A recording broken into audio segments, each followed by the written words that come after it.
This is Damon Fordham, adjunct professor of history at the Citadel Military College, and I'm going to talk to you about slavery resistance. Most people who are not familiar with reading of history have this idea that many people were forced to just go along with enslavement during the days of American slavery. But that's far from true. I'm going to talk about two such people that most people don't know. One man in North Carolina, his name was Abraham Galloway, who was born in slavery around Wilmington, North Carolina. During the Civil War, he managed to escape to the North and served as a spy for the Union Army. And he was so successful at what he was doing that he met with President Abraham Lincoln around 1863 or so and argued with Lincoln that African Americans should have the right to vote after they were emancipated. Lincoln didn't reply right away, but the 2 days before Lincoln was killed, he made a speech in Washington, D.C. on April the 11th, 1865, where one of the things that he said was that Black men who had fought for the Union deserved the right to the franchise. John Wilkes Booth was in the audience that day, and he didn't take too kindly to that, and he killed Lincoln afterwards. So after this, he went on to serve in the North Carolina legislature during Reconstruction. And in 1868, when the Klan threatened to march down the streets of Wilmington, North Carolina, Abraham Galloway formed a Black posse, and they told the Klan, "You come out here, you're going to have to deal with us." And the Klan left the Black people alone in Wilmington in 1868. Had Abraham Galloway not died of natural causes in 1870, it's safe to say that the massacre of Wilmington of Black people in 1898 would have been less likely to happen.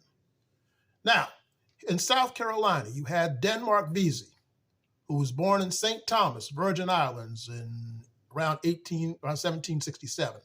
And he was owned by a Charlestonian named Captain Joseph Vesey, who taught Denmark how to read. But he didn't count on the fact that Denmark read things like the Exodus 21:16 that said, "He that stealeth a man and selleth him shall be put to death." And Revelation 13:10 that said, "He that leadeth into captivity shall be led into captivity." Things you don't usually hear in church. So they came to Charleston around 1782, and Captain Vesey would rent Denmark out to other slave owners to do chores for them, and he'd split the commission with Denmark.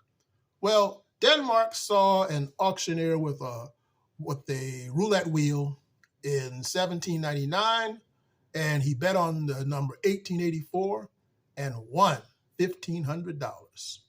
So he went back to Captain Vesey. "Yes, Denmark, what can I do for you?" "Captain Vesey, I have a question for you." "Why, certainly, what is it?" "Sir, how much am I worth?" "How much are you worth? Let me look in my ledger here." "Oh, yeah, according to this, you're worth $600. Why do you ask?" Denmark pulled out the money. "Blickety, blickety, blickety, blickety, blickety." "Okay, I'm worth 600. Here's 8. See ya." And Captain Vesey took Denmark to court, and Denmark became a free man and the lay minister at the Hempstead AME Church on Charleston's east side. So Denmark gathered followers of his, and the followers planned the Great Slave Rebellion of 1822. But one of his followers, William Paul, ran into a man named Peter Prelude, who was owned by Captain John Prelude. And he told Peter about the plot. Peter ran back to his owner, Captain John Prelude. "Mr. Prelude, Mr. Prelude, Mr. Prelude." "Oh, goodness, Peter, what do you mean by waking me up at this ungodly hour? What's the matter with you? You're shaking like a leaf on a tree." "Mr. Prelude, guess what Denmark Vesey is going to do?" "He is? Oh, my goodness. We must do something about this immediately." And Captain Prelude called out the city militia, and Vesey and his followers were tried, and they were hanged on July 2nd, 1822. Elsewhere in Charleston was a free man named Bishop Daniel Alexander Payne, who had a school for free and enslaved children. And because Denmark Vesey used the Bible and history books and the Constitution to encourage revolution, the state of South Carolina made it illegal to teach an African American to read and write, so they shut down his school. But he didn't let that stop him. He went to Xenia, Ohio, where he formed Wilberforce College, first Black college in America that was formed by Black people. One of his graduates was Bishop Richard Harvey Kane, who came to Charleston in 1865 and started what was left of the old Hempstead AME Church, built a new church that he named after the mother of the new black churches in Charleston and after the Hebrew word for God is with us. And that is how you have Mother Emanuel AME Church today. And its architect was a man named Robert Vesey, Denmark's son. Funny how these things work out sometimes.